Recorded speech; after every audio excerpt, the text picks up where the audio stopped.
Bienvenidos a El Café de las Ideas. No te pediremos que apagues tu celular, pero sí que te desconectes un rato de la pantalla y te conectes persona a persona. Escuches con atención y disfrutes del evento.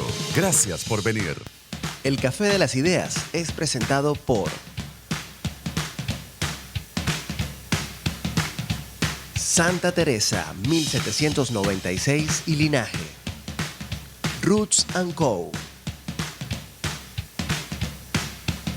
Carbone Espresso,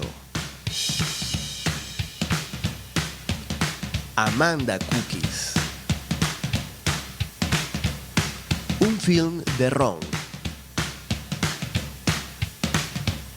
y Honda, la superestación. Esta es una de las canciones favoritas de Álvaro y de Jairam. Sí. Se llama Más allá del sol.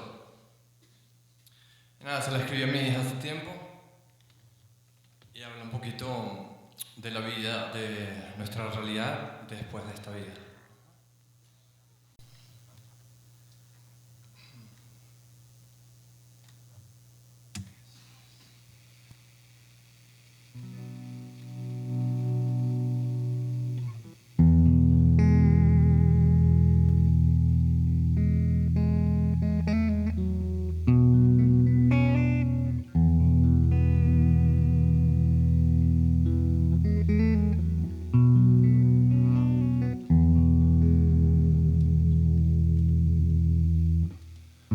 Las estrellas en el cielo me dicen, puedo sonreír,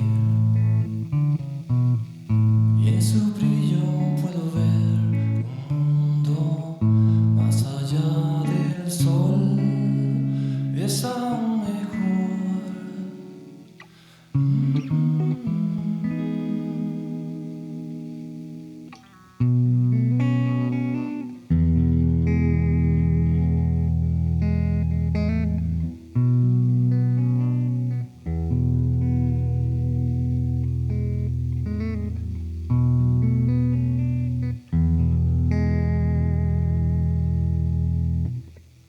Ella baila y me recuerda que yo también puedo sonreír, y en sus ojos puedo ver un mundo más allá del sol, es aún mejor.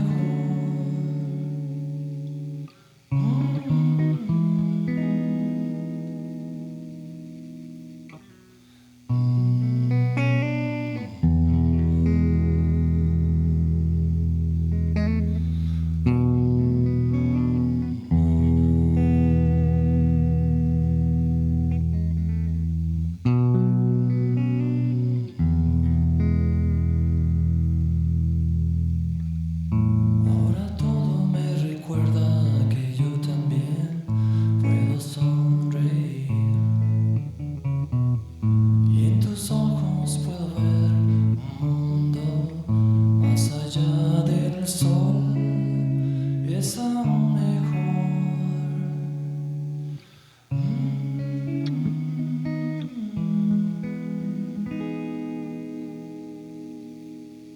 Algo así. Dale, gracias por venir. Bienvenidos a Café de las Ideas. Gracias Álvaro, gracias a todos por venir. El Café de las Ideas, un espacio para la innovación, la interacción y el networking. Conoce quiénes son los emprendedores que están marcando la pauta, las ideas que revolucionan al mundo. Conecta con gente nueva y personas como tú. Ahora, recibamos con un fuerte aplauso a Álvaro Pérez Catar. Hola, ¿cómo están? Buenas tardes, bienvenidos. Gracias por estar aquí. Estoy complacido, feliz, estoy lleno de alegría y de energía por estar con ustedes esta tarde, no solo por este momento en el que disfrutamos de la buena música del maestro Winshow Schaffer, les pido que le demos un aplauso otra vez, sino porque además hoy salió por ahí Winshow, ¿verdad? sino porque además hoy vamos a escuchar testimonios inspiradores, vamos a conectarnos con personas que tienen los mismos intereses que nosotros, vamos a recordarnos que no somos pocos los que seguimos apostando a este país, los que estamos aquí para apoyarnos, para fortalecernos, para crear alianzas. De eso se trata este evento. No se trata solamente de que ustedes escuchen herramientas o inspiración de parte de los que vamos a ser parte de esto, sino también nosotros queremos escucharlos a ustedes. Y hoy es un día particularmente especial para mí, no solo porque estamos haciendo este café que nació en el año 2017 en la isla de Margarita y he decidido traer a Caracas este año como una excusa para hacer un evento mensual que nos permita encontrarnos, sino porque justamente hoy que estamos haciendo este evento, están pasando cosas en mi vida que quiero contarles un poquito. Cada decisión que tomamos implica una renuncia. Y en un momento dado a mí me tocó renunciar a algo para poder estar aquí. Cada renuncia que tomé, de alguna manera, representó una crisis en mi vida. Casi siempre fue así. La decisión de estar en Venezuela hoy, la decisión de hacer lo que estoy haciendo, de dedicarme a inspirar, a dar conferencias, a organizar este tipo de eventos junto a mi equipo, también implicó renunciar a muchas cosas. Y sobre todo en este contexto, implicó incluso la renuncia a relaciones que por años mantuve. Implicó la renuncia a la lealtad que todos de alguna manera sentimos que debemos tener con grupos a los que pertenecemos, con personas que frecuentamos constantemente. ¿Cuántos de ustedes en esta sala han despedido y han tenido que lamentar la ausencia de personas cercanas en este momento en el país? Levanten la mano. ¿Cuántos han despedido a alguien que quieren? Cuando me empezó a suceder esto hace varios años, yo decía, bueno, tiene que haber alguna manera de que esas relaciones permanezcan en el tiempo, de que sigamos conectados. Pero la verdad, y esto es algo que es una experiencia muy personal, pero se las quiero compartir, efectivamente no ha sido así. El tiempo, la distancia, la falta de ese tacto, de ese abrazo, de ese frecuentarse, cambia y de alguna manera desestructura o estructura de otra manera las relaciones. Y a mí me tocó cambiar muchísimo mi estructura social y me tocó cambiar a mí también con eso. Porque yo tenía un grupo de amigos de la universidad que de alguna manera era un tanto cerrado en su época, en su momento. Y no sé si tanto el grupo era cerrado o lo era yo, a recibir a nuevas personas en mi vida, ¿no? Porque yo sentía que con ese grupo al que pertenecía estaba completo. Ese grupo de la universidad y otros amigos que estaban dispersos puntualmente en mi vida. Entonces no me daba verdaderamente la oportunidad de conectar de cerca con otras personas y de crear amistades y lazos, de tomar la decisión y de elegir a nuevas personas para que sean verdaderamente parte de mi vida y pudieran conocerme tal cual como yo soy. Me tocó, para hacerles el cuento corto, despedirlos uno a uno. Y hoy, 15 de junio, mi compañera de tesis y todos mis amigos de la universidad están en Madrid hoy celebrando la boda de una de ellas. Entonces, de allí, bueno, por un lado la relevancia de esta fecha y la importancia de este momento, porque soy efectivamente yo el único que no está allí. La renuncia a eso significó una crisis en mi vida, por la que todavía transito, pero también ha representado una oportunidad maravillosa, que es poder estar aquí con ustedes. Y esa oportunidad la valoro inmensamente. No solo poder estar acá, es que el hecho de haber tenido que salir de mi zona de confort por la decisión personal que tomé de estar aquí y de estar frente a ustedes me permitió conectar con muchísimas otras personas, crear nuevas amistades, nuevas alianzas, conectarme corazón a corazón con personas distintas. Y eso lo celebro y les agradezco por estar conmigo la tarde, noche de hoy.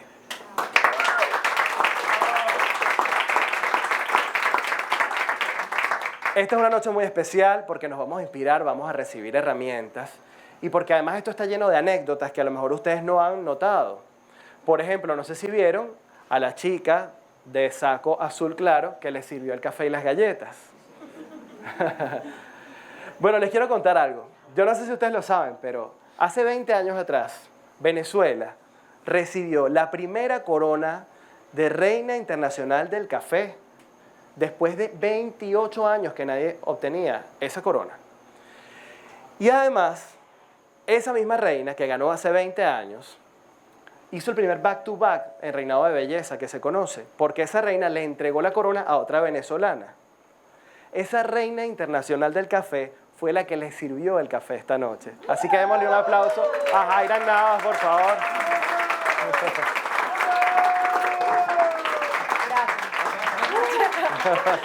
Bueno, primero agradezco muchísimo esa renuncia porque una de esas personas que ha tenido el placer de conocer tu corazón he sido yo. La segunda, poder compartir con ustedes este traje que tengo puesto hoy fue con el que llegué hace 20 años a Colombia. ¿Y todavía le queda? Y lo tercero que queríamos mostrar con esto es que definitivamente servir es bueno. El trabajo dignifica.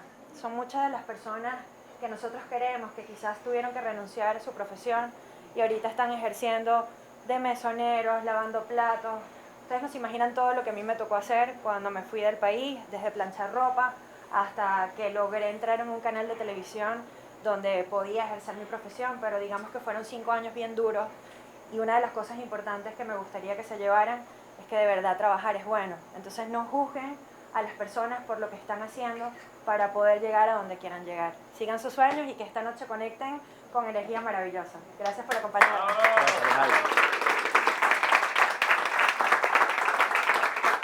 Bueno, yo creo que es una gran lección de humildad que después de que ganaste un reinado de belleza internacional, te ganaste no sé cuántos dólares en ese concurso,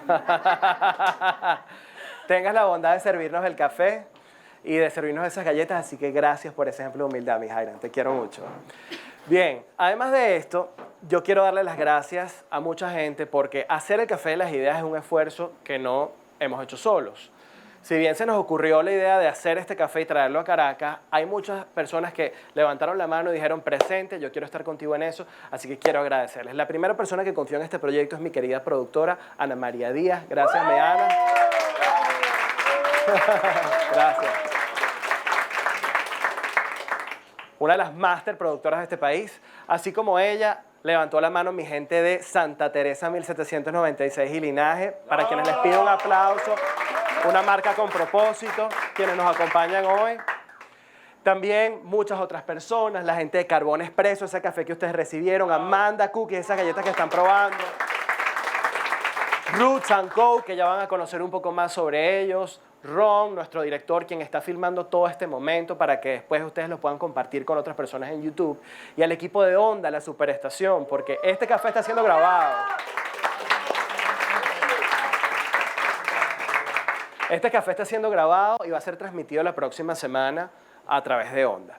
Pero lo interesante de estar aquí presentes, como les decía al principio, no es solamente escuchar lo que va a pasar, sino que ustedes puedan interactuar y que nosotros los podamos escuchar a ustedes. Así que los invito a disfrutar de este momento, a tomárselo no tan en serio, pero sí, y a vivir el café de las ideas. Buenas tardes y bienvenidos. Increíble historia de resiliencia. Es abogada, life coach y posee estudios en psicología positiva. Su testimonio de vida y pensamiento han llegado a representar a la mujer venezolana y latina en la Organización de Naciones Unidas. Recibamos a Briquelia Álvarez.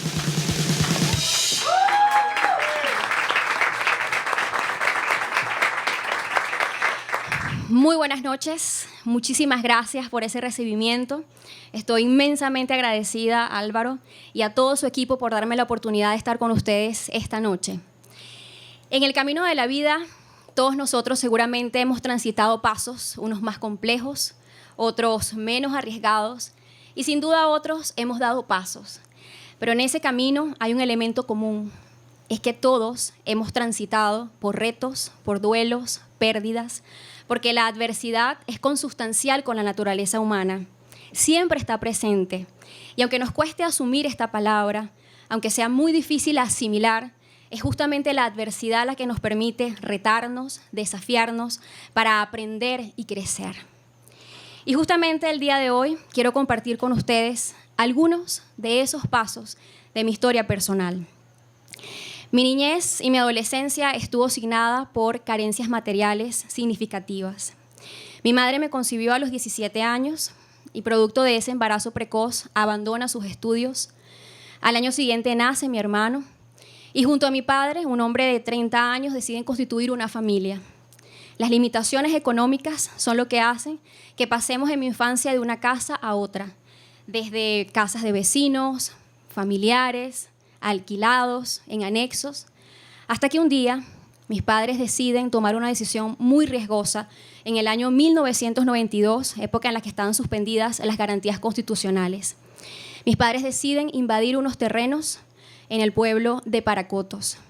Y allí, en un espacio que era el botadero de basura de la comunidad, decidimos construir una vivienda, una infraestructura a base de zinc, madera vieja, materiales de desecho. Para muchos, un rancho, pero para nosotros, nuestra casa. En ese espacio pasamos momentos muy difíciles porque teníamos que estar permanentemente expuestos a la hostilidad de los órganos de seguridad del Estado que nos decían que nos iban a desalojar, las amenazas permanentes. Y uno de los aspectos más difíciles era la precariedad. No había servicios públicos básicos, ni de agua, ni de electricidad, y no teníamos siquiera baños. Esta circunstancia, pues, constituía o hacía que la vida fuese más difícil.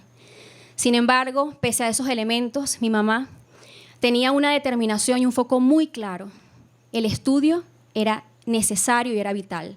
Asistir todos los días a clases era una obligación. No había excusas. No había decir, no voy a clases porque está pasando toda esta situación. Había que acudir diariamente. Hay un filósofo, Immanuel Kant, que dice que la inteligencia de un individuo es la cantidad de incertidumbre que es capaz de superar. Y definitivamente yo creo que mi mamá no solamente era una mujer muy joven, sino también que era una mujer muy inteligente. Porque la inteligencia, esa palabra que proviene de la raíz latina intelligere, que es saber elegir entre varias opciones, sin duda supone que no puedes estar entretenido en el futuro. Y muchas veces en situaciones de crisis, lo primero que nosotros hacemos es anclarnos a lo que pasa afuera y nos olvidamos de nuestros propios recursos, de nuestras potencialidades internas. Mi madre no podía estar entretenida y cuando no estamos entretenidos en el afuera, estamos despiertos. Y si estamos despiertos, estamos conscientes. De allí entonces que cuando vienen las oportunidades, las podemos ver claramente. Y esta es una oportunidad mágica que ocurrió una noche en la cual mi papá, que era un ayudante de conductor de grúas, una noche hace un servicio de remolque y cuando llega al punto de destino, el señor que atendió le dice, miren, no tengo con qué pagarle, pero en la parte de atrás del carro tengo una caja con libros. ¿Será que usted me la recibe? Y mi papá, pues un poco escéptico, no muy contento porque necesitaba el dinero, toma esa caja. Y como decía Facundo Cabral, al que no tiene nada, todo lo que recibe es ganancia. Tomamos esa caja de libros y gracias a una madre que estaba muy consciente, en lugar de esa caja ser llevada al último rincón de ese espacio, cada día mi mamá tomaba uno de esos libros donde estaban contenidos tesoros ocultos, libros de literatura, historia universal, poemas, cuentos infantiles, una riqueza literaria enorme. Tomaba cada uno de esos libros y con ellos hacíamos dictados. Nos hacía colocar redacción, ortografía. Leíamos libros de una complejidad increíble. Gracias a esa determinación, yo apruebo la primaria, luego el bachillerato. Ninguna persona de mi familia había cursado estudios superiores. Y gracias a ese buen índice académico, a esa rigurosidad y a esa apuesta por la excelencia, obtengo un cupo en la Escuela de Derecho en la Universidad Central de Venezuela. A los 17 años empiezo a viajar a esta ciudad de Paracotos a Caracas. Había estado solo en 2 ocasiones. Nunca había usado unas escaleras mecánicas. Y aunque hoy día me parezca insólito, nunca me había bañado con una ducha o con una regadera. Uno de esos días en que voy en el transporte de Paracotos a Caracas, veo un anuncio de prensa de una organización que se llama SECODAP, Centros Comunitarios de Aprendizaje, que es una ONG que trabaja en la promoción y defensa de derechos de niños y adolescentes. Conozco esta organización, empiezo a trabajar como voluntaria, me sumo al movimiento de jóvenes que estaban trabajando por la incorporación de artículos dentro del texto constitucional. Y luego de un año de intenso trabajo con ellos, me seleccionan para representar a Venezuela en el Foro de Adolescentes de las Américas en Lima, en Perú. Imagínense lo que suponía para mí que un año antes No había usado nunca unas escaleras mecánicas y un año después iba a tomar un avión, con todo lo que eso significaba de atracción para una joven de 17 años. Pero más importante aún era la enorme responsabilidad que yo tenía sobre mí de representar y ser la voz de Venezuela en un escenario internacional.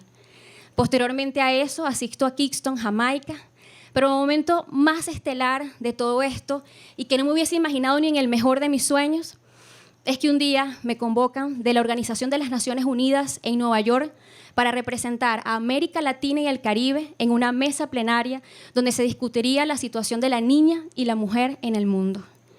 Indudablemente, un contraste enorme entre todo ese mundo y esa cultura internacional, y por el otro lado tener el foco claro en continuar mis estudios, en seguir viajando todos los días de Paracotos a Caracas, levantarme a las 4 de la mañana, tomar transporte público, pasar horas en el terminal, de mucho esfuerzo, pero mucha claridad. Gracias a ese esfuerzo, obtengo mi título como abogado en el año 2004. Y hago énfasis en que fue con distinción magna cum laude, porque gracias a eso fue que un magistrado del Tribunal Supremo de Justicia, un año después de haberme graduado, sin mucha experiencia y siendo muy joven, creyendo en la meritocracia académica, me da la oportunidad de formar parte de su staff de abogados. 5 años paso en esta institución y gracias a la obtención de recursos materiales, pudimos pasar de ese ranchito, como le llamábamos amorosamente a nuestra casa, que ya estaba siendo carcomido, deteriorado, donde vivimos 20 años de nuestras vidas, a una construcción mucho más decente y mucho más digna para nosotros. Hoy sigue siendo una casa modesta, mis padres siguen viviendo en el pueblo de Paracotos, pero cada vez que llueve recuerdo que ellos están protegidos y están salvaguardados de las inclemencias del tiempo, porque cada vez que venía una lluvia era todo un temor. Sin duda alguna, que yo creo en un proverbio que dice que lo que de verdad nosotros tenemos los seres humanos es lo que jamás perderíamos en un naufragio. Y sin duda el dinero, el recurso material puede ir y venir. Podemos tener un día, podemos dejarlo de tener el otro. Pero lo que jamás perderemos como seres humanos es nuestra formación, es la educación, son nuestros valores. Porque en situaciones de crisis creo que el reto no es sobrevivir como tal. El reto es sobresalir. Y sobresalir no me refiero a sentirnos superiores a los otros, ni a buscar competir con los demás. Creo que sobresalir es preguntarnos cada día qué estamos haciendo internamente cada uno de nosotros para ser la mejor versión que podamos de nosotros respecto al día de ayer. Cuán comprometidos e involucrados estamos nosotros con nuestro día a día y nuestras relaciones, con nuestra pareja, con nuestros amigos, en nuestro trabajo. ¿Cuánto es el 100% por el que apostamos? Indudablemente, yo no creo, como dice George Bernard Shaw, en las circunstancias. Yo creo que todos los seres humanos podemos crear y buscar las circunstancias que deseamos. Y sin duda, yo les invito a esta noche a que cada uno de ustedes sea creadores de sus propias circunstancias, aún en medio de las adversidades que cada uno tenga. Y esta Venezuela y este país, con todas sus crisis, nos necesita a nosotros. Recuerden siempre que el reto en situaciones de crisis no es la sobrevivencia en sí misma, sino es sobresalir, destacarnos y procurar ser siempre nuestra mejor versión. Muchísimas gracias.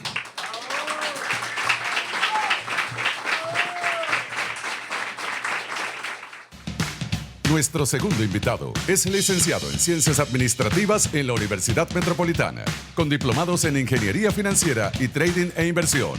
Asesora a personas y compañías que buscan ser más efectivos en el manejo de sus finanzas y bienestar. Con ustedes, Jesús Daniel Contreras.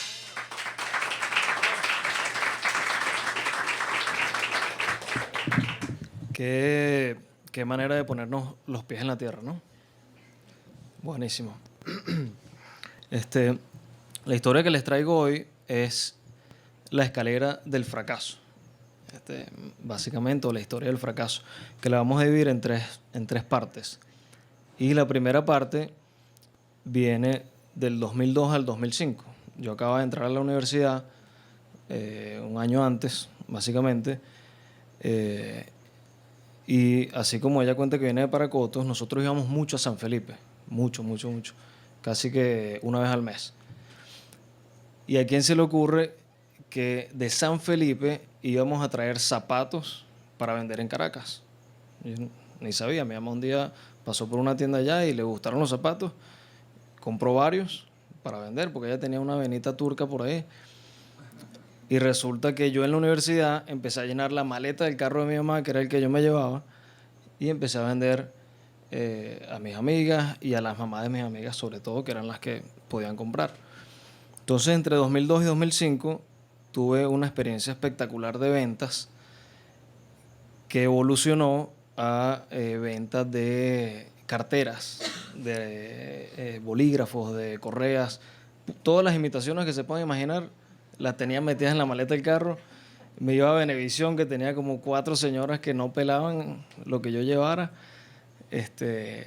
Y bueno, me fui formando una carterita de clientes bastante chévere y realmente lo que estaba haciendo era ganando experiencia, sin saberlo, porque a partir de ahí viene el primer fracaso o viene la primera lección aprendida. Empecé a sentir un tema de éxito, un tema de ventas, un tema de liquidez. Me dieron mi primera tarjeta de crédito en la universidad. Por supuesto, entre la emoción y el tema viene un cambio de estilo de vida sin querer, ¿okay? Y vienen estas 2 primeras lecciones. Uno, que todo emprendedor tiene que formarse en ventas, obligatoriamente. Las ventas del servicio, de tu persona, del producto que tú vas a llevar a la calle, etc. Pero el más importante es que tienes que tener una venta con propósito. ¿Okay? La venta tiene que llevar un segundo paso. ¿Okay? Y en mi caso, el segundo paso era hacia dónde yo estoy pensando esto. ¿Okay? Porque al final se transformó en un hobby que tenía los días completamente contados. Luego viene mi segunda etapa, 2005-2010, que fue marcada por un tema muy importante en mi casa. Mi papá tenía 17 años en la industria farmacéutica, es médico, pero siempre trabajó en la industria. Y como director médico en un laboratorio americano bastante grande aquí en Venezuela, un día llegan y cambian la directiva en Estados Unidos y de ahí para abajo toda Latinoamérica fuera, desde el gerente general y hasta todos los directivos de la compañía. Por supuesto, nosotros 2 varones en la Metropolitana, una hermana en odontología en la Santa María, carísima la universidad para esos momentos. Fue un tema complicado en la casa, no por los recortes, porque en realidad nunca nos ha importado el tema de recortes, pero era todo un tema, tenías que cambiar el estilo de vida completamente. Entonces empecé a trabajar con una compañía dedicada a la venta o comercialización de productos financieros, que fue espectacular esa época. Vendía, tenía una cartera de clientes espectacular, ganábamos viajes, premios, conocí un montón de sitios alrededor del mundo con esa empresa, pero llegó otro quiebre. Okay, voy a visitar a un cliente en Maracay, tenía una Merú espectacular, voy a visitar a mi cliente en Maracay y no tenía con qué comprar desayuno. Entonces la cita era a las 8, yo llegué a las 7 y no podía bajarme a la panadería que estaba al lado de la oficina del cliente porque no tenía cómo pagar el desayuno. Y era un quiebre, o sea, en ese momento para mí fue como el quiebre que contaba Valor hace un rato. Fue como un golpe en la cara completamente, porque no puede ser que tú viajes para Alaska, que viajes para Tailandia, que ganes un premio, que hagas esto, que tengas una cartera de cliente y no tienes ni un centavo en el bolsillo. Es como un poco contradictorio.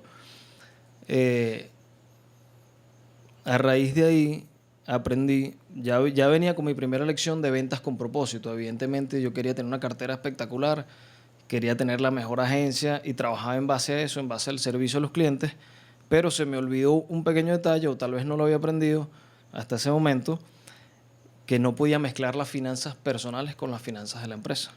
¿Okay? Esa fue mi tercera lección para ese momento. Todo emprendedor debe tener un sueldo, ¿okay? Y la empresa es la que debe crecer. Y nosotros mantenernos alejados de las finanzas de la empresa para darle propósito y darle largo plazo. Entonces, a partir de 2010 viene hasta hoy en día lo que puedo llamar la tercera etapa, que es básicamente una recopilación de estos 3 aprendizajes que ya tenía: ventas con propósito y no mezclar las finanzas personales, ¿okay? Y empecé a trabajar en pro de acumular algo que yo pudiera decir, aquí están los frutos de mi trabajo. ¿Okay? Entonces empecé a pensar en diplomado, empecé a pensar en posgrado, empecé a pensar en apartamentos, etcétera, y empecé a trabajar con ese objetivo. ¿Okay?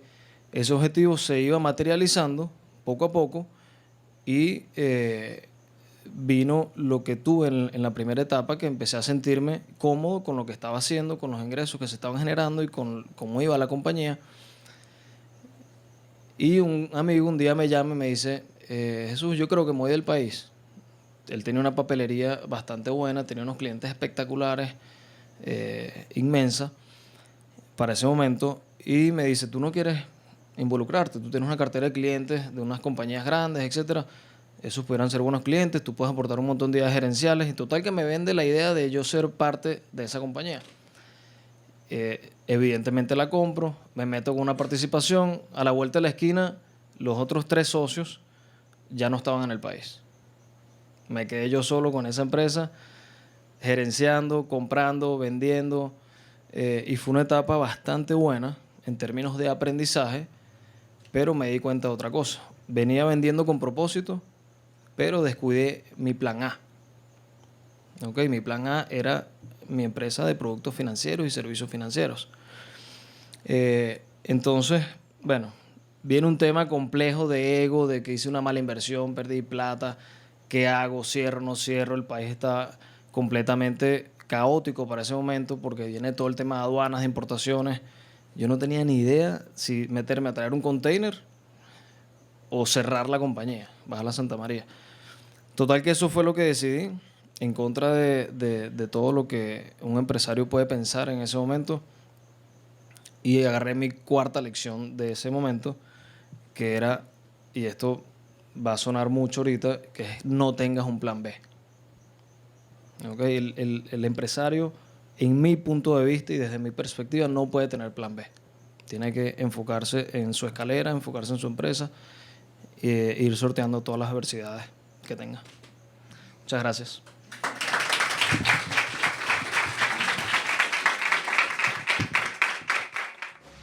Nuestro invitado especial es un hombre inspirador, difícil de describir en una sola oración.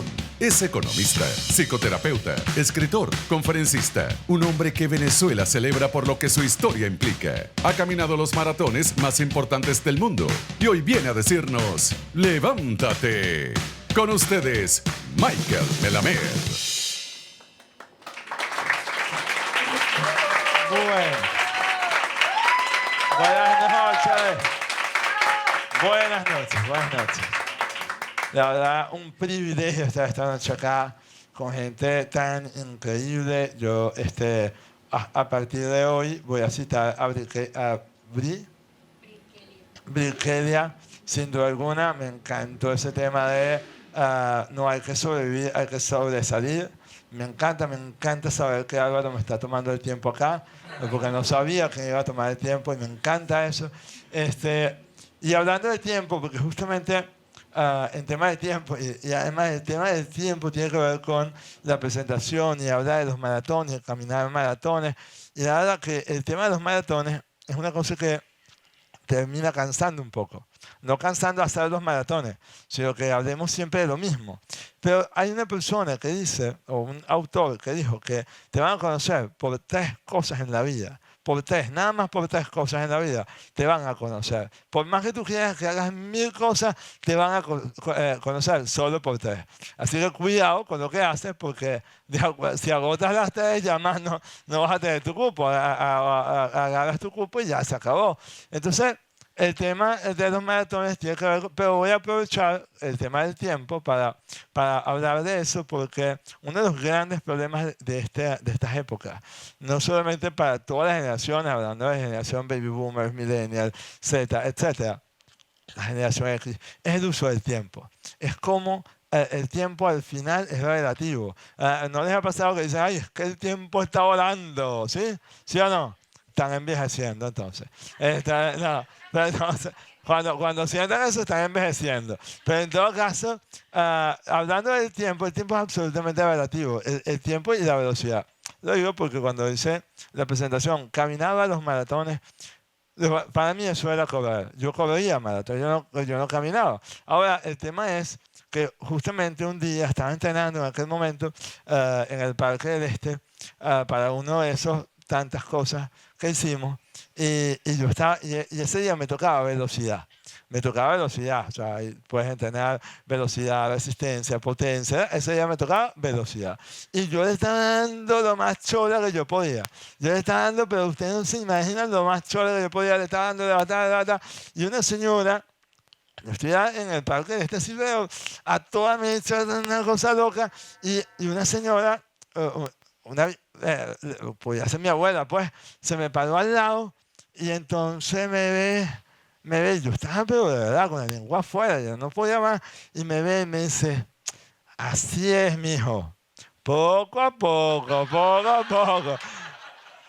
Y decía, pero señora, pero yo me estoy muriendo en esta vaina.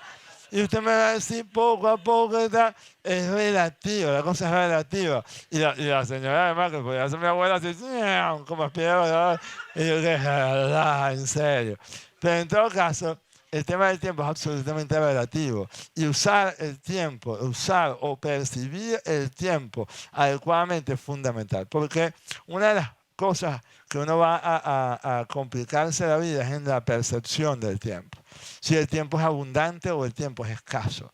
Y una de las cosas que más me llega a consulta, porque yo digo que yo hago miles de cosas, pero entre otras cosas, yo tengo 15 años dando consulta privada, no solamente de psicoterapia, sino de mentoría estratégica de negocio.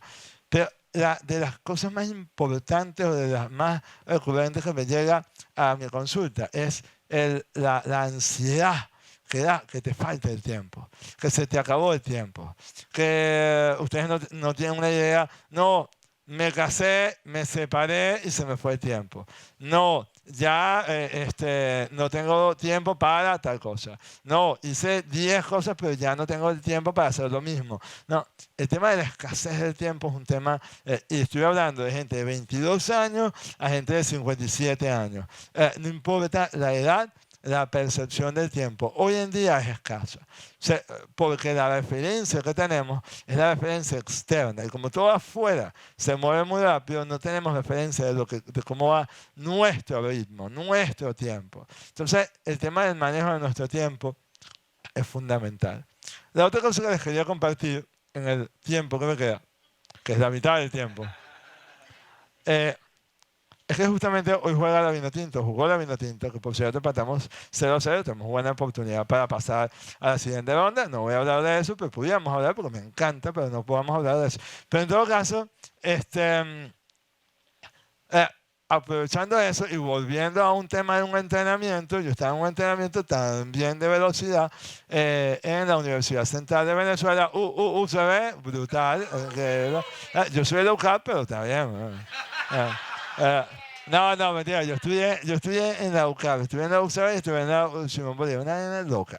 Pero en todo caso, estaba entrenando en la Universidad Central de Venezuela en la pista que tiene 400 metros y básicamente era un tema de intervalos. Te miden el intervalo en cuanto das la vuelta, das una vuelta y te están midiendo tiempo. Entonces, claro, ponen y te sacan la sangre para saber cómo está tu lactato, una cosa súper cool. Entonces, estaba ahí y de pronto ese día justamente había un amistoso de la Vinotinto, había un amistoso de la Vinotinto en ese estadio. Entonces, y había un niño, estaba un niño por ahí, y yo dando mi vuelta, y yo veía al niño, el niño tenía una pelota, un balón de fútbol, y veía al niño, y el niño va, pero estaba ahí como, y yo me inquietó demasiado el niño, porque lo veía como inquieto, que no. Nada, en una de esas vueltas, yo con la lengua afuera, llego donde el niño y le digo, a ver, chico, ¿pero qué pasó? Cuéntame qué está pasando, porque yo estaba desesperado por llegar mi tiempo y tal, pero veo al niño, cuéntame qué está pasando. Y él me dice, es que yo quiero ir a chutar un gol en el punto de penalti, pero no me dejan porque hoy juega la Vinotinto aquí. Yo digo, o sea, yo ahí además ya yo caliente porque estaba en el entrenamiento y no se vuelve un animal salvaje. Yo le digo, usted muchacho, vaya, entre en la cancha, pise esa grama, ponga la pelota en el punto de penalti, chuta su gol y me echan muerto a mí. Usted va y usted diga que yo le dije, que yo le di el permiso, que ya está. Ese chamo agarró su balón, o sea, la cae así, agarró su balón, lo tuvo en la mano, salió corriendo, puso la pelota, chutó 1, 2, 2, 3, 4, 5, y salió feliz de la vida. Yo no sé si ese chamo al final es uno de los que está jugando hoy en nuestra Vinotinto, pues eso fue hace mucho tiempo. No lo sé, no lo voy a saber. Pero el tema es que el tema de los derechos, el tema de tus derechos, tiene que ver a verdaderamente creer que tienes las posibilidades. Con una palabra clave. Esta es la otra palabra que les quiero regalar hoy. El 100% de la sanidad, del bienestar y del alto nivel de potencial que tiene todo el mundo tiene que ver con una palabra. Y una palabra que es lo contrario a la educación que nos dan en la casa cuando somos pequeños. Porque, ¿qué nos dicen más cuando somos pequeños? ¿Sí o no? No. La palabra es prohibición. Pero en verdad la palabra que nos permite, valga la redundancia, ser y llegar a nuestro máximo nivel es permiso. Es permiso. Y todo el trabajo con grandes líderes corporativos, con CEOs de compañías, con personas en general, en mi consulta, todo el proceso es para que se den permiso para ver lo que tienen, lo que pueden, lo que creen, lo que quieren o lo que pueden disfrutar. Así que a partir de hoy, ojalá se den absoluto permiso y yo me doy el permiso para agradecer su presencia y a Álvaro y a Ana por producir esta maravilla. Muchas gracias. Quiero presentarles a Lucilde González, vocera de Santa Teresa, para que nos acompañe. Gracias, querida. Muchísimas gracias, muy buenas noches. Bueno, muchísimas gracias a ti, Álvaro, a todo tu equipo, a Ana María y a todos los que están aquí presentes por esta oportunidad que nos dan a quienes representamos a Ron Santa Teresa en esta presentación. Yo estoy aquí básicamente para presentarles una historia de transformación, una historia acerca de segundas oportunidades, que no se las voy a contar yo en realidad, se las va a contar una persona muy especial que me acompaña hoy. Y esa historia es la que refleja un camino larguísimo de más de 220 años de historia que tiene la Hacienda Santa Teresa y de la cual los que trabajamos hoy en Ron Santa Teresa nos sentimos herederos. Es una historia de transformación, es una historia de cómo a lo largo de todo ese tiempo hemos sonreído a la adversidad. Imagínense todas las que se nos han presentado a lo largo de todo ese tiempo. Y cómo luego de que logras sonreír ante la adversidad, puedes empinarte por encima de ella para continuar adelante. La Hacienda Santa Teresa, en Santa Teresa pensamos siempre que nos tomó 200 años alcanzar la maestría en el arte de producir los mejores rones. Y decimos eso porque justamente para el bicentenario de la Hacienda Santa Teresa, nosotros lanzamos al mercado Santa Teresa 1796, un ron muy especial que no solo conmemora esa historia que nos llena de orgullo, sino que también innovó en la manera de hacer el ron. Nosotros cambiamos la manera de hacer el ron en Venezuela cuando produjimos este añejo utilizando un método que es el de solera, que antiguamente se reservaba solo para producir brandy o jerez.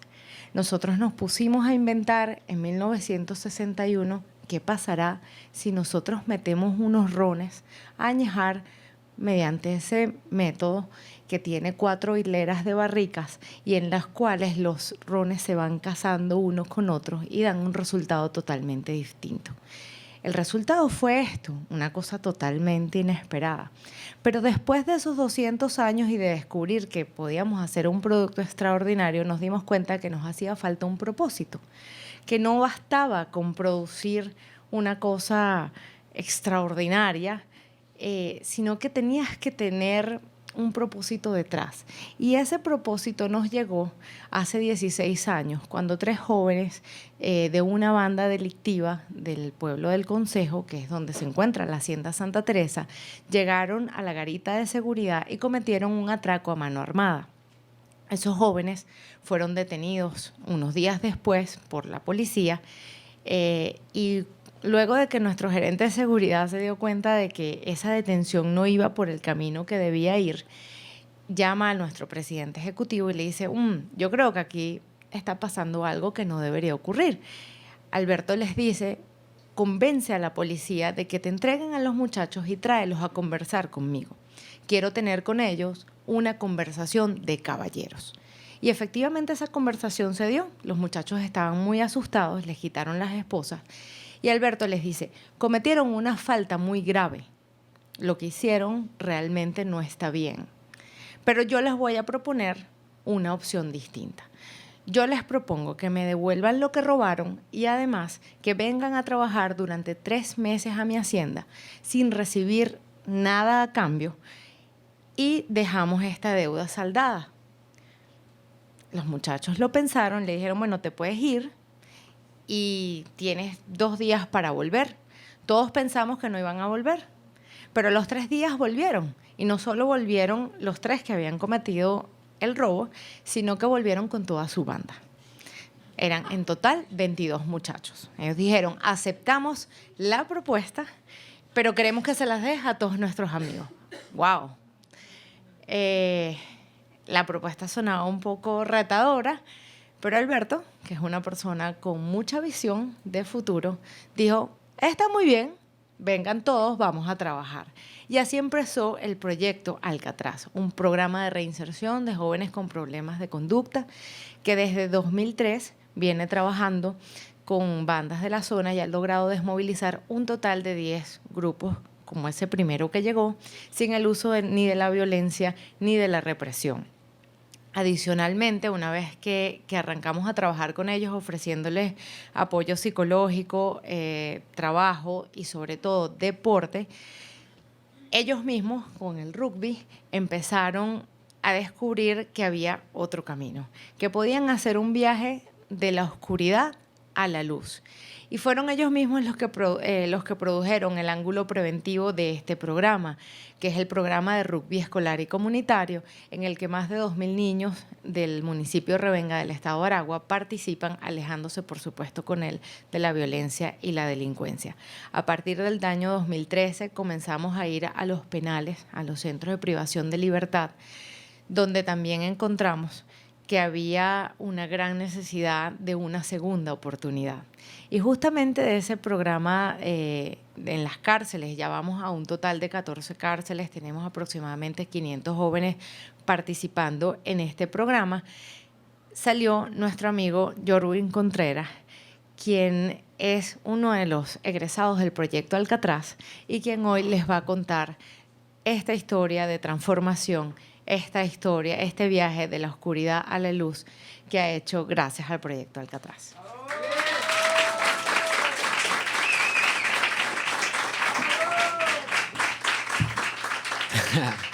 Ok, buenas noches. ¿Cómo están? Mi nombre es Jorwin Contreras. Soy caraqueño, caraquista. Soy electricista, mayor de 5 hermanos, 3 del mismo padre y 2 de padres diferentes. Tengo 3 hijos, aunque la mayor de ellos no la conozco aún, pero bueno, esa es otra historia. Soy jugador de rugby del equipo Caronte Rugby Club. Soy fundador del equipo que dio origen al rugby penitenciario. Y además, de todo esto, soy entrenador de rugby penitenciario para Proyecto Alcatraz. Ese soy yo. Pero hoy les quiero hablar un poco de cómo la vida me llevó a ser todo lo que hoy en día soy. Vengo de una familia donde ser el primer hijo, primer sobrino y primer nieto me consentían por demás. Mi padre creció desarrollándose en el área de la electricidad, ya que él trabajó en la electricidad de Caracas. Y eso despertó curiosidad en mí y lo imitaba en todo, tanto en el hogar como en su propio trabajo. Recuerdo que en una oportunidad, luego de la tragedia de Vargas, muchos de aquí la conocen, cuando le tocó la reconstrucción y remodelación a esta ciudad, le dieron la responsabilidad a mi padre para cambiar todo lo que era el cableado eléctrico de la zona. Y yo, aprovechando mis vacaciones, opté por acompañarlo. Luego de esto, mi padre comenzó a pagarme por eso. Imagínense la enorme gratitud que yo sentí en ese momento, cuando estaba al lado de mi padre, quien era mi ídolo, mi motivo, mi inspiración, en algo que nos gustaba y de paso recibir pago por esto. Tenía tan solo 9 años. Luego comencé a ahorrar algo de dinero y al cabo de mis 11 años logré comprarme mi primera moto producto de este ahorro, de este esfuerzo. Al principio no dejaron quedármela. Mi abuela me decía, bueno, ya tienes la moto, cómprate la urna y el hueco en el cementerio también. Pero como venía manejando muy buenas notas en el colegio, ya que mi padre me dijo una frase muy similar a la que te dijeron a ti, que lo único que no te podrán quitar en la vida jamás es el conocimiento. Pero ¿cómo tienes eso? Bueno, con el estudio. Así que me propuse a dar lo mejor de mí y a mantener buenas notas en el colegio. Entonces dejaron quedarme la moto. Al poco tiempo, mis padres se mudan a un pequeño pueblo ubicado en el estado de Aragua llamado Villa de Cura, a pocos minutos queda ubicado a pocos minutos de San Juan de los Morros, capital del estado de Guárico. Pero yo decía, no, Caracas es Caracas y lo demás es Monteculebra, yo para allá no me voy. Y opté por quedarme con mi abuela aquí en Caracas. Hasta que terminé la primaria, cuando fue a pasar pasé de 6º grado a 7º grado, ya para el liceo. Mi abuela me regaló una fuerte cantidad de dinero y en una semana terminé por malgastarlo, pues. Y a cambio de esto, bueno, decidió mandarme para allá, para donde mis padres.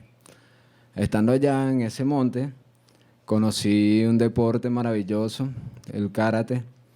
Allí, bueno, obtuve mi cinturón marrón en esta modalidad.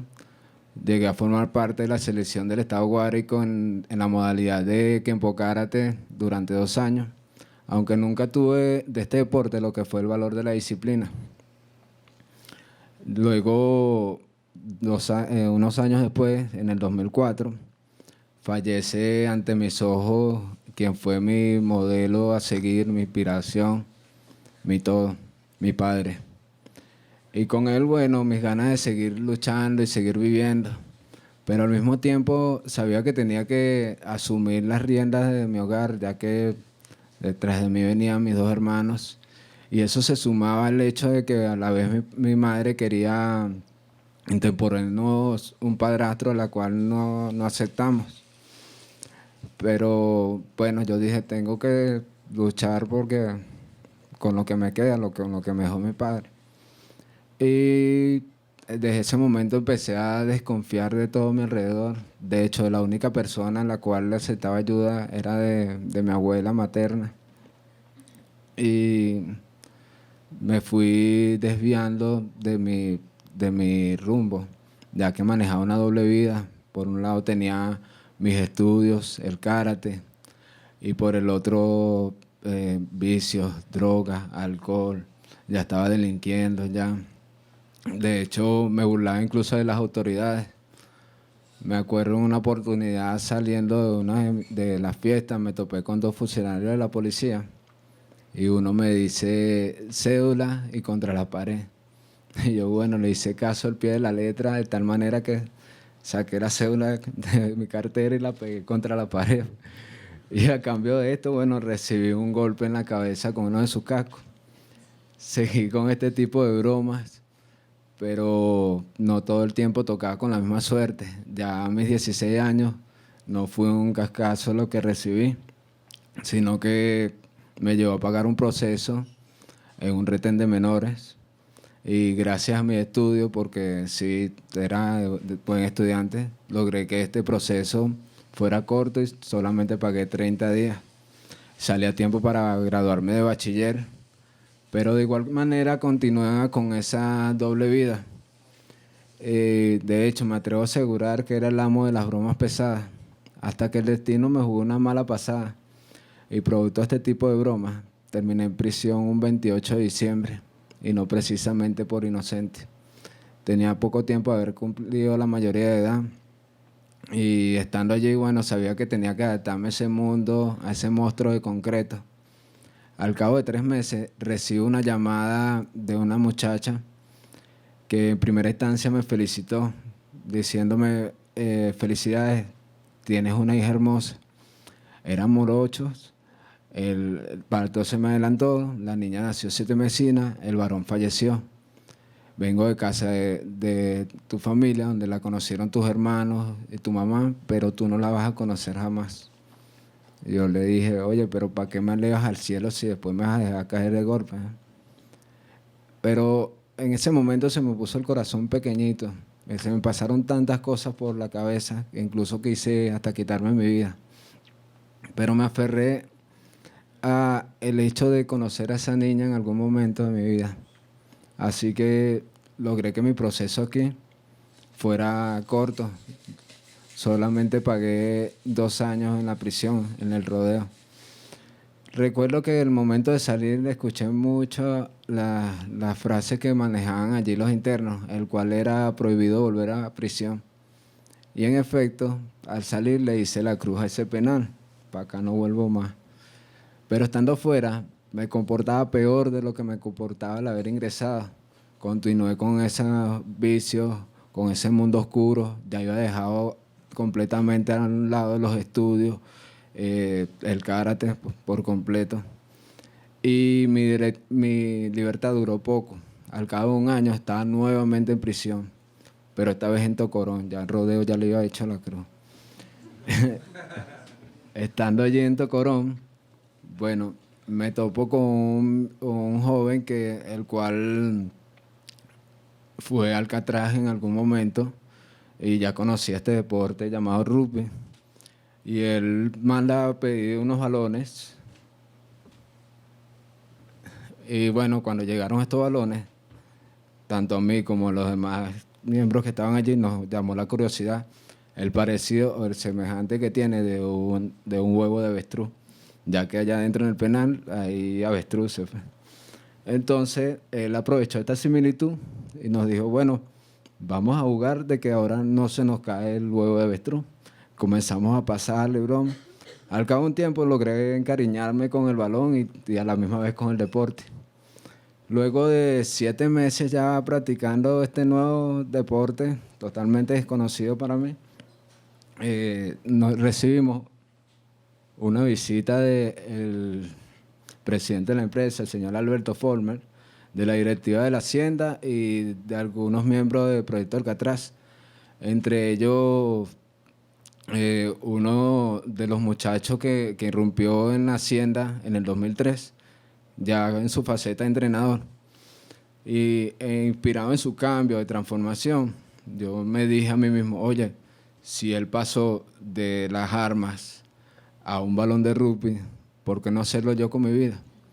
Entonces me aferré a ese hecho y luego de esta visita, el señor Alberto nos hace una propuesta que a todos nos dejó boca abierta.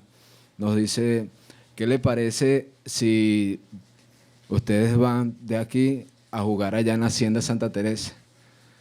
En ese momento toditos nos quedamos como en shock. Digo, era salir de esas 4 paredes a jugar en la calle. Yo había tenido la oportunidad de representar ya el penal, pero a nivel penitenciario. O sea, jugar en la calle era un hecho que lo desconocía totalmente. Y nos dijimos, no, el que no engaña a un preso no engaña a nadie. Pero nos aferramos a ese granito de fe y esperanza. Y al cabo de un tiempo estaba en la Hacienda Santa Teresa, en el torneo Seven que se realiza anualmente allá.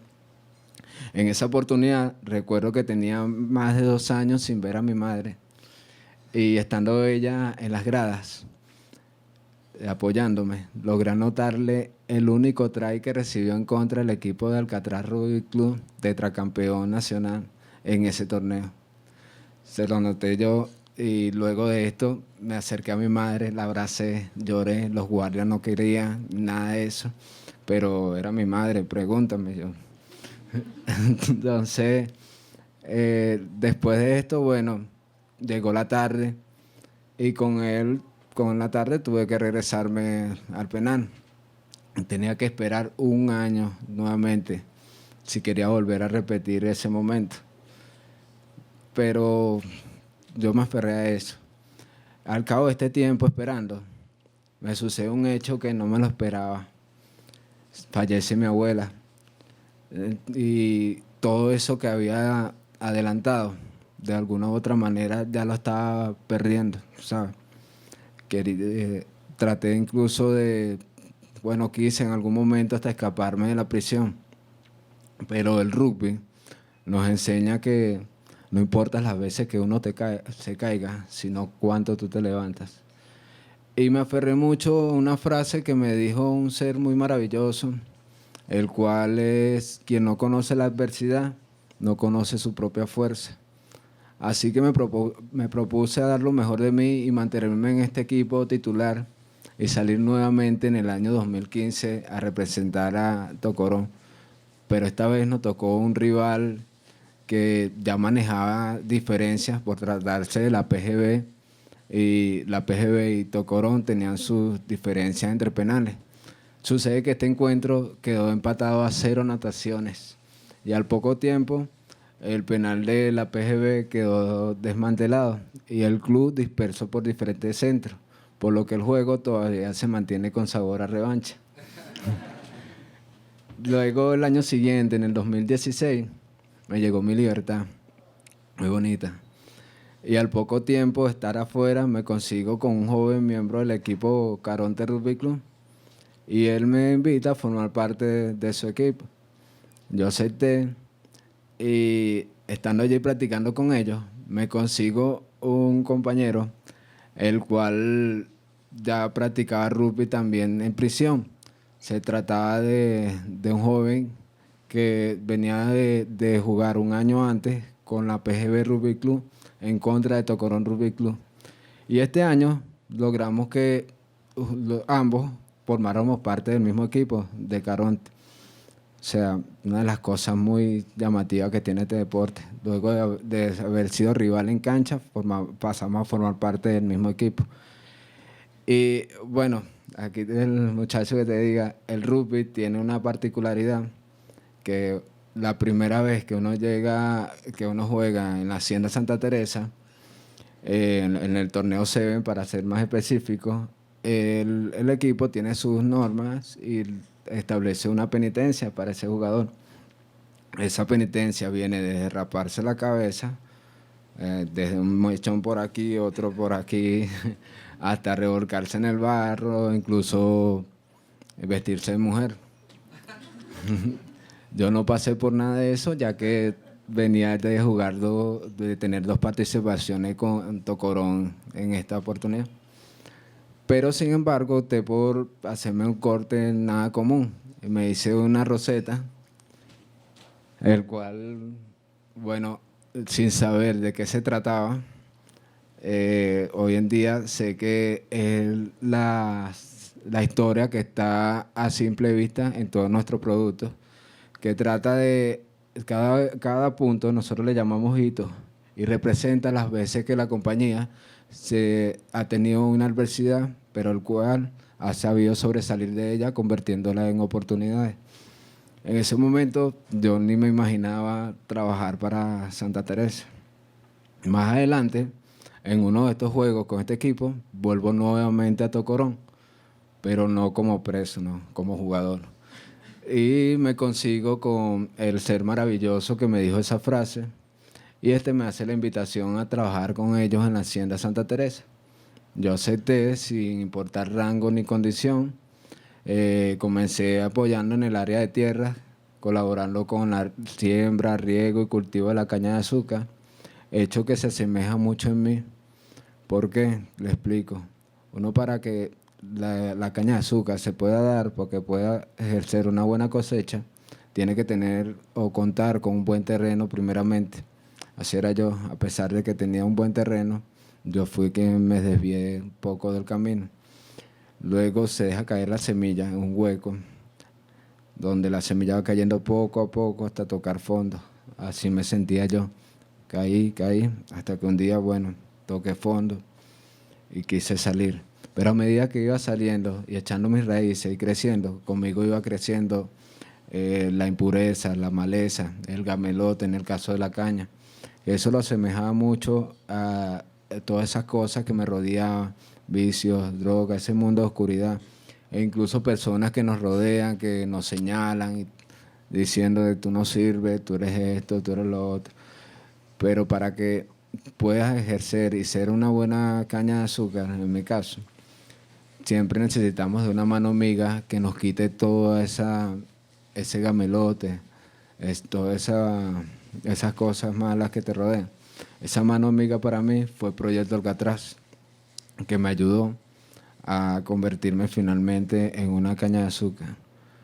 Pero todo no quedaba allí, porque así como la caña de azúcar parte como materia principal a su mejor versión, que es convertirse en uno de nuestros productos, así quise yo asumir este reto y pasar de ser una simple caña de azúcar a una mejor versión de mí.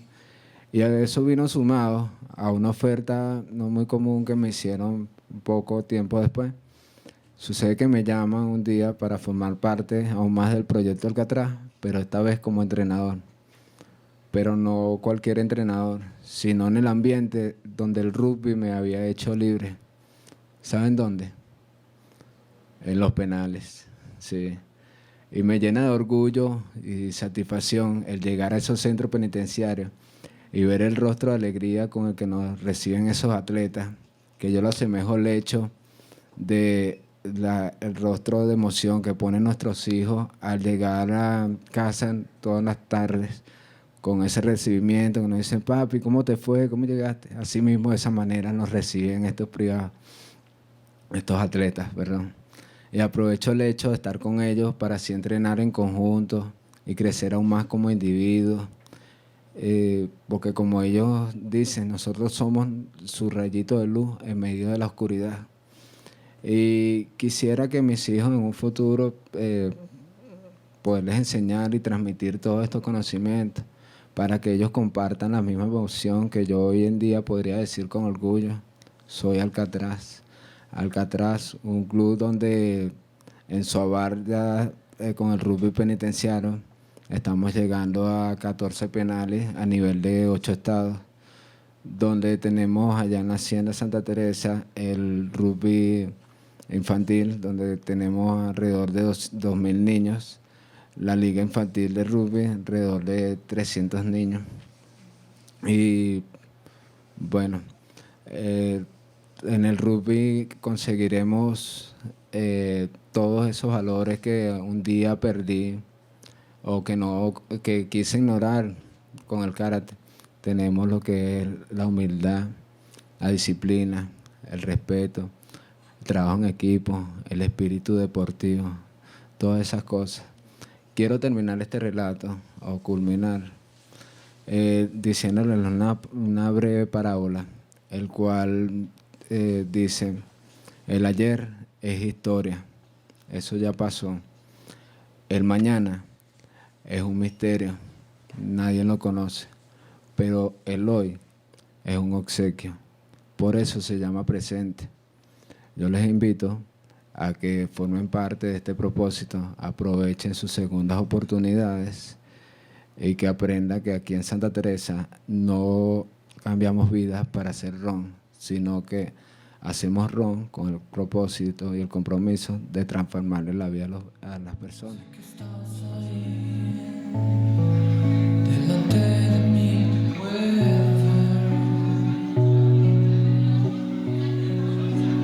vienes a mí, niños por ahí hablan de las cosas del amor. Yo los vi, todo está muy bien. Ellos están bien y quieren cantar.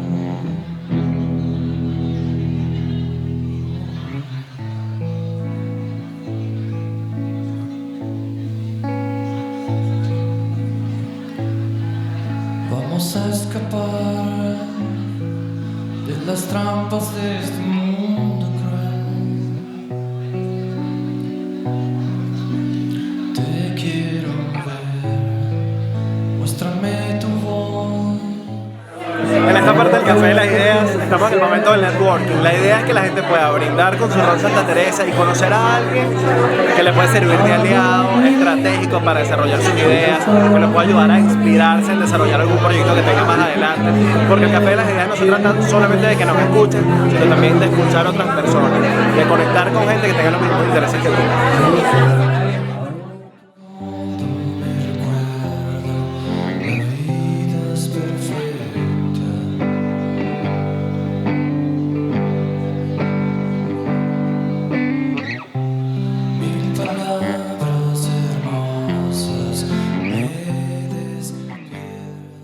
Muchísimas gracias Álvaro por la invitación a este evento y a todos los participantes. Esperamos haber dejado algunos tips claros que en realidad son lecciones personales. Para mí lo más importante es tener unas ventas con propósito que surjan un efecto real en el cliente, donde podamos realmente servir a nuestros clientes. Esperamos que lo hayan disfrutado y bienvenidos para la próxima sesión. Bienvenidos de vuelta a El Café de las Ideas. Llegó el momento de conocer más a nuestro emprendedor invitado.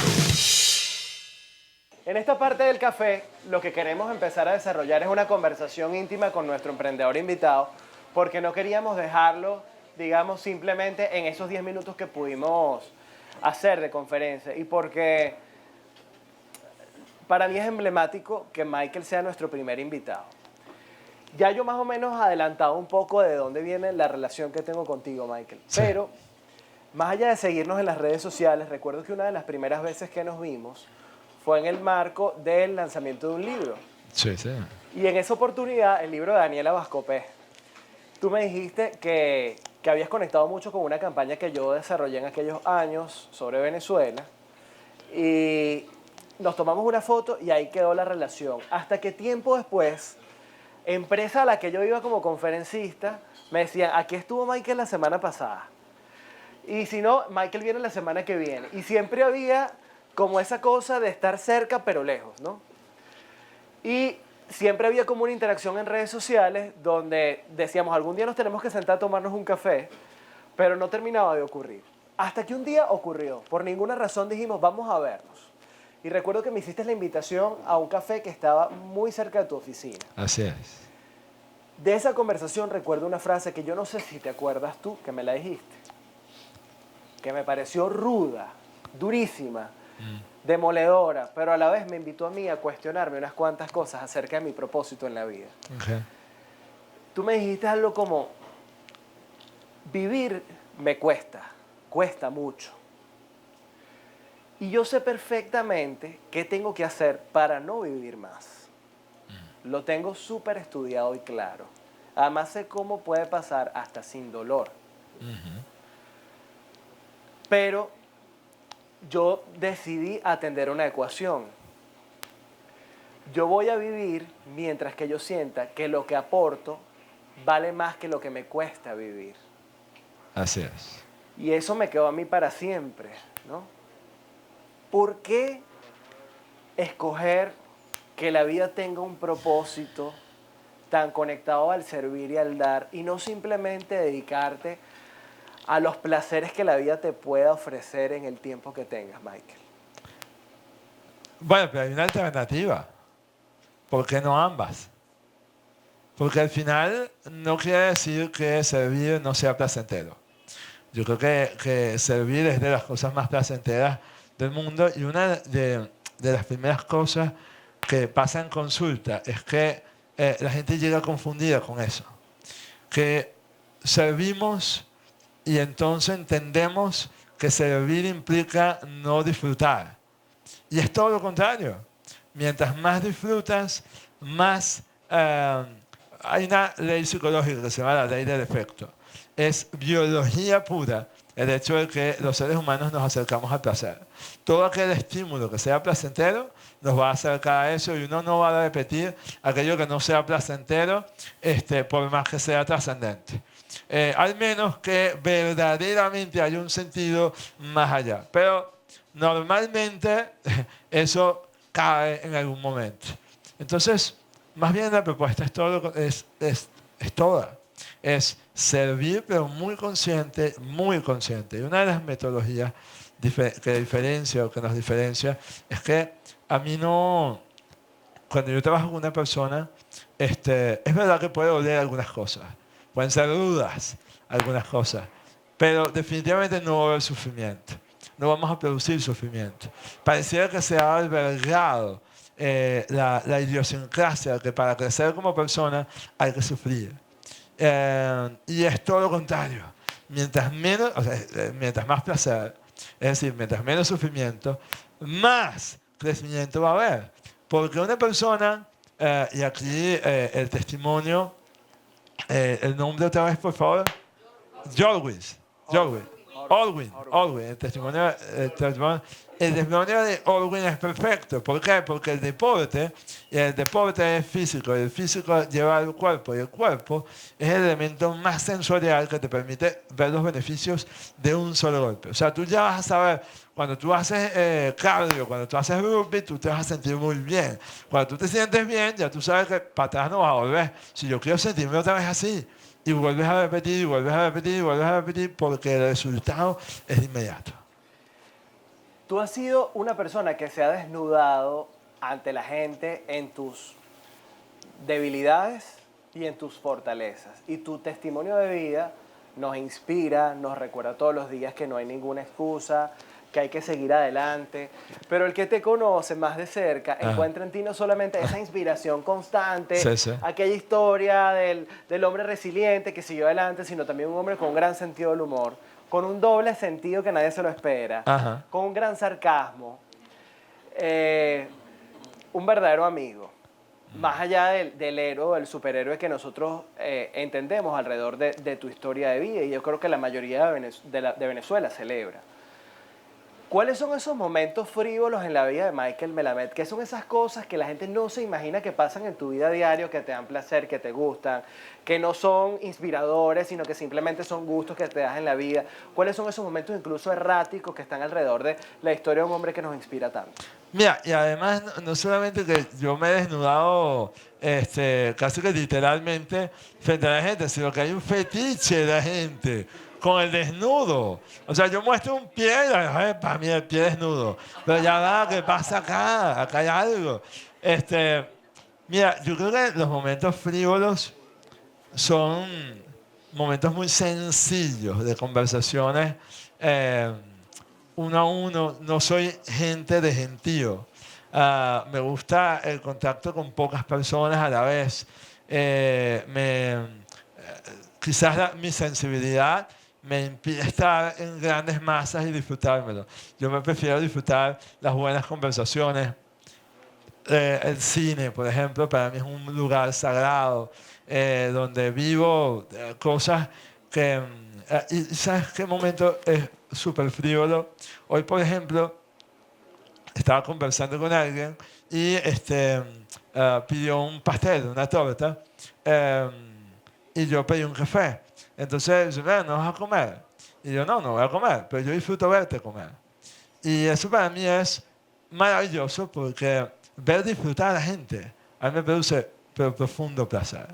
Quizá porque en mi vida temprana yo no tuve nada, sino que viví de alguna manera siendo muy testigo de la vida de otros, no siendo protagonista. Yo no era el protagonista, yo me quedaba viendo lo que los demás hacían porque yo no podía hacer mucho según lo que en aquel momento yo pretendía o pensaba o percibía. Y yo creo que eso me quedó como un gran gusto por mirar historias, por mirar gente hablando, mirar gente disfrutando, mirar gente bebiendo, y yo como testigo de esas escenas que siguen siendo mi película, pero al final yo dirijo la cámara donde yo quiera. En todo caso, en una búsqueda de mis sensaciones placenteras, y eso le pasa a todo niño, yo iba viendo qué generaba sensaciones placenteras a mi alrededor.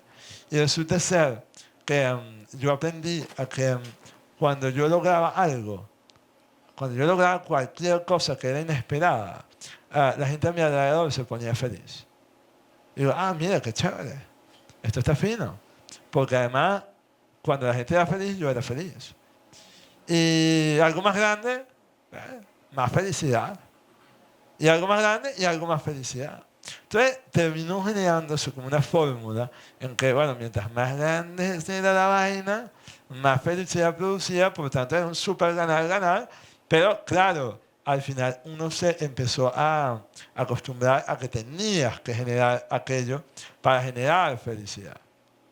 Entonces mi primera aspiración, por llamarlo de alguna manera, era generar esa felicidad, pero ya era una cosa que empezaba a ser forzada. Porque entonces tenía que generar algún tipo de cosas mucho más grandes para que la felicidad sea mayor. Entonces ahí tiene que ver con el tema no solamente del reconocimiento, sino de demostración, de generar un impacto colectivo, pero sacrificando de alguna manera el propio bienestar. Y ahí está el riesgo. Sin embargo, eso se transmutó y se desarrolló en la medida que uno iba trabajando mucho, de alguna manera, si yo trabajo con gente, yo tuve que trabajar por lo menos 7 años conmigo para poder llegar a la responsabilidad de estudiar y prepararme para trabajar con gente y llevar a la gente a donde la gente quiera alcanzar. En ese sentido, transmutó mucho eso. Y mi sensación pública era de servicio. O sea, ya no era de demostrar, ya no era de generar, no, era que puedo verdaderamente impactar con eso, sin que eso me perjudique, porque yo entendía que la sustentabilidad era tan importante como el impacto. Y ahí es muy importante, hablaba por ahí Jesús del emprendimiento y de la sustentabilidad del emprendimiento. Justamente el autosacrificio no puede tener que ver con un emprendimiento sustentable de vida. Tú decías que el emprendimiento es cualquier cosa y es verdad. Cada vez el emprendimiento tiene que ver menos con un acto de propiedad. No porque uno no tenga una propiedad o un negocio propio, uno no es un emprendedor, todo lo contrario. Todo comienza por esa actitud que tiene. Entonces, yo creo que sí comenzó a lo mejor de una forma, pero ahora es completamente un tema de servicio. Y el tema de servicio público te hace público. Y entiendes que no hay manera de impactar públicamente sin sacrificar de alguna manera tu vida privada. Pero que la vida privada en verdad también es una ilusión. Porque al final nada es privado. Todos estamos expuestos a miradas. Y si somos cónsonos y somos libres en cuanto a lo que hacemos y somos coherentes, la sensación es mucha paz. Ahora, Michael, ¿qué es la cosa más terrible con la que has tenido que lidiar en todos estos años en los que tu carrera ha sido tan pública y Venezuela te ha celebrado? Te puedo hablar de mi caso. Hay una expectativa alrededor de la gente que trabaja el tema de desarrollo personal, que escribe un libro sobre optimismo, o que invita a la gente a emprender, o que hace eventos sobre desarrollo personal, que bueno, más allá de que a ti te importe o no lo que piensa la gente, lo que se espera de una persona que tiene un trabajo como el que nosotros hacemos es que seas intachable, incorruptible, que seas una persona impecable todo el tiempo y que a veces públicamente ni siquiera te permitas experimentar tus zonas erráticas, ¿no? Esa ha sido como la gran rebeldía que yo tengo con el tema público y quizás lo más difícil para mí. ¿Cuál ha sido la parte más difícil para ti?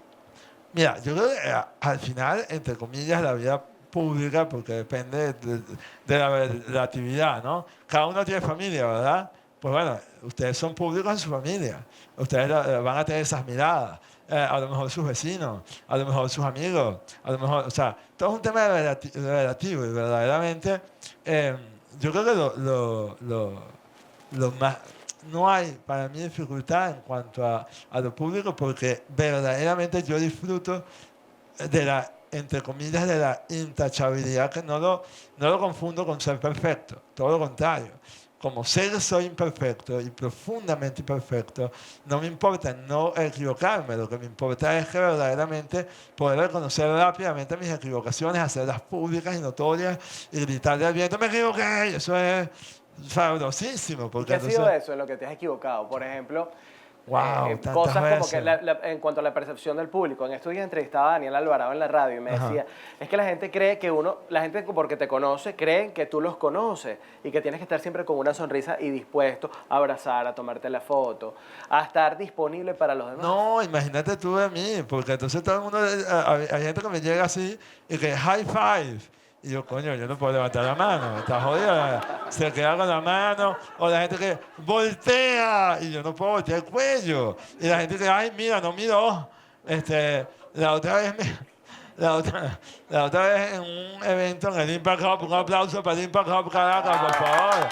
En un evento para el Impact Hub, un tipo me dijo que, no vale, un tipo no, un señor, pana, un tipo, bueno, sí, un tipo. Me dijo que, no, mira, es que una vez yo te vi en un aeropuerto y te estaban tomando contigo fotos mujeres. Y yo dije, ay, sí, este tipo que he creído. Yo, a vaina. La mirada pública es muy diversa. La mirada pública es muy diversa, pero yo siempre he sido público porque yo siempre he sido extraño. O sea, a mí me miran extraño toda la vida. A mí me miran extraño cuando yo salgo de este país, donde a lo mejor no soy tan público, la mirada cambia completamente. Y yo vuelvo a hacer, ¿cómo es? ¿Vieron Shrek y el príncipe Charming? Bueno, yo vuelvo a hacer Shrek y me vuelven a ver así como verde, así como, ahí no tan rara. Y entonces, bueno, yo vuelvo a hacer eso. Entonces yo nunca he dejado de ser público. A mí siempre me han visto raro. A mí siempre me han visto extraño. Y yo creo que lo interesante de... Entonces, mis errores han sido demasiado cotidianos. O sea, me puedo equivocar al hablar con una persona, al tono de hablar, al decir lo que tengo que decir. Uy, ¿cómo me equivoco yo en el tiempo y en el manejo del tiempo? Soy súper malo manejando los tiempos. Soy súper malo manejando, sí, eso. O sea, siempre me siento saboteando los tiempos porque de alguna manera, pero además me encanta sabotear, porque me parece que sabotear es delicioso, es divino, es transgresor. Entonces, también tengo esa vena entonces, pero quizás lo más difícil es cuando es todo lo contrario. Cuando hay una percepción de una persona que amas mucho, pero vio algo distinto a lo que tú querías y ni siquiera te dio chance de explicarlo. Y uno vive con un duelo y he vivido muchos. Años después, esa persona llega y te llega con otro discurso y te dice, mira, a veces te llegan con perdón, a veces simplemente te llegan. Y te vuelven a ver y sigue siendo el mismo, porque ese es el gran desafío. Seguir siendo el mismo, evolucionado, pero el mismo. O sea, es decir, no pretender ser lo que no eres, pero ser más de lo que eres, para entonces verdaderamente ser ejemplo de coherencia. Yo creo que ese es el más desafío, ¿no? Ahora, tú dices que siempre has sido visto como una persona extraña. Sí. Pero Rara. Pero fíjate que una de mis conversaciones más comunes con mi mejor amiga gira alrededor de que nosotros siempre, si bien tal vez por nuestro aspecto físico no somos considerados personas raras, nos sentimos bichos raros. Ajá. Entonces, ¿la normalidad existe, Michael? Mira, yo creo que hoy en día, hace 5 años, yo ya dije, si la normalidad existe, yo no la quiero. Pero ya eso es más bien la normalidad, que ya nadie quiere ser normal. O sea, es decir, ya la diferenciación es el elemento clave en todo emprendimiento y por tanto en el emprendimiento de vida. Una marca como Santa Teresa, la que queremos tanto, se desprende y dice, bueno, yo hago ron y juego rugby. Y la gente dice, bueno, pero ¿cómo es esa vaina? Y entonces, y hoy en día es absolutamente claro quién es uno, quién es el otro, porque es el elemento diferenciador. Entonces, hoy en día siempre decía que ser común era como comer pollo con las manos, lo cual también es sabrosísimo, de alguna manera. Pero ser común no es lo mismo que ser comunal. Ser comunal a mí me encanta, porque ser comunal es hacer comunión. Y hacer comunión es colaborar y un montón de cosas. Pero ser común es lo que siempre decimos, si eres uno más, termina siendo uno menos. Si eres uno más, termina siendo uno menos. Entonces, yo creo que la normalidad, no solo que la normalidad humana no existe, la normalidad es una medida interesante de referencia económica y científica para medir ciertas cosas.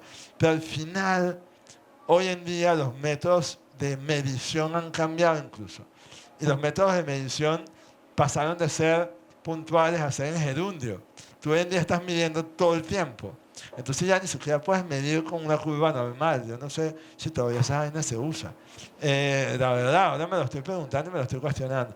Pero hoy en día la diferenciación es lo común. Entonces, ¿será que entonces lo común es lo diferenciado? Y entonces ¿será que lo diferenciado es ser comunal? Y entonces hacer comunión. No sé, lo dejo ahí. Mira, pero hablando de eso de diferenciarse o no, nosotros hemos tomado la decisión de estar en Venezuela. Sí. Tenemos demasiados amigos que no están aquí, muchísimos. Sí. Tu socia más directa, que es Verónica Ruiz del Viso, y mi socia más directa, que es Daniela Vascopé, están fuera del país. Sí. Somos muchos los que seguimos. Ojo, y esta sala es una demostración de ello. Sí, sí. Pero quizá en nuestro entorno social, parte de diferenciarse es tomar la decisión de estar aquí contra todo pronóstico y tener una decisión irrenunciable a estar, ¿no? Ojo, eso no nos limita para siempre, pero hasta el momento ha sido la decisión que hemos tomado. Y tú además has tomado esa decisión, igual que yo, poniendo todos los huevos en esta canasta, teniendo personal a tu cargo, una casa, una familia, una vida, no solamente acá, sino al servicio de este país, sí, en condiciones adversas, digamos, en lo económico, en lo político, en lo social, que sí, sabemos que así está el país. Y esa ha sido una decisión que hemos tomado en conjunto, ¿no? No sé si tanto esto obedezca a diferenciarse o no, yo lo veo más como un fuero interno, un llamado y unas ganas simplemente de hacerlo, porque la posibilidad de no estar aquí estaría servida. Me gustaría que me contaras por qué. Bueno, primero somos muy exagerados, pero una vaina loca exagerada. O sea, y que no, es que hay mucha gente que se ha ido y tal, pero ya va, hablemos de números. Si más o menos somos 30 millones de personas y se han ido 4, entonces más o menos cuánto es el porcentaje que se ha ido. Es mucho más la gente que estamos acá que la gente que se ha ido. Eso es primero, ¿no? Yo creo que, o sea, es una cosa de números. O sea, es que, pero lo digo porque en verdad, en épocas de crisis, no es negar que hay una crisis terrible y tremenda y bueno, y definitivamente a eso nos exponemos todos los días, pero los que se han ido también se exponen a una crisis tremenda y terrible. Yo que por trabajo asesorando empresas viajo muchísimo, me he encontrado con los venezolanos afuera y la verdad que la están pasando duro, la están pasando muy duro, pero muy duro. Entonces, todo es relativismo y todo es también de exageración en el momento donde la exageración no te funciona, te debilita la exageración. La realidad, yo nunca he sido optimista, siempre te lo digo, que nunca he sido optimista, yo soy realista. Me encanta el realismo, yo valido por hechos. A mí que no me vengan con cuentos, yo quiero hechos, o sea, es un hecho, dame los números, déjame ver, déjame medir, y entonces yo entiendo la información y con esa información puedo trabajar. Entonces, eso es muy importante. Entonces, eso primero. Segundo, es que yo amo estar acá. Amo estar acá. Amo. Y voy a decir algo muy interesante. Bueno, no entiendo, un carajo interesante. Pero me es interesante a mí. A lo mejor a ustedes no les interesa. Pero el 90% de las personas que llegan a consulta llegan con temas corporativos o temas de trabajo. El 100% terminan hablando de relaciones amorosas, sea con sus familias, parejas, etcétera, etcétera. Porque el amor es lo que nos mueve a todos. Pero literalmente el amor nos mueve a todos. Y todos estamos en una sola búsqueda. ¿Saben la búsqueda que estamos todos? de fucking enamorarnos. Pero enamorarnos de verdad. Pero el sentirnos enamorados. O sea, no estoy hablando de la ilusión y la cosa. No, enamorados. Queremos vivir el amor y queremos vivir el amor de verdad. Y ese amor real que en los cuentos de hadas dicen que es y felices para siempre. Pero el amor real no es verdaderamente felices para siempre, pero sí es para siempre. Y es interesantísimo. Entonces, si eso es así, pues yo estoy aquí por lo que dije antes, porque me genera placer y porque estoy absolutamente enamorado de este país. Pero enamorado no quiere decir que no pueda explorar en otros momentos otras latitudes para hacer cosas que tengan que ver con este país. Pero ahí toma la palabra de Jesús. Y eso, en verdad, te voy a decir una cosa, plagiaste. Plagiaste. No plagiaste porque todo está inventado, Jesús. Ni lo que yo digo es original, ni lo que tú dices es original. A lo mejor tampoco quien lo dijo es original, pero lo escuché la primera vez de Alberto Former, justamente. Y Alberto hace 15 años lo escuché yo diciendo, no hagamos, haz de tu plan A tu plan B. Haz de tu plan B tu plan A. O sea, siempre lo decía Alberto. Y yo creo que eso es maravilloso. Para mí, mi plan A, mi plan B, mi plan C, mi plan, etcétera, ya creo que entendieron, es Venezuela y todo lo que tiene que ver con Venezuela.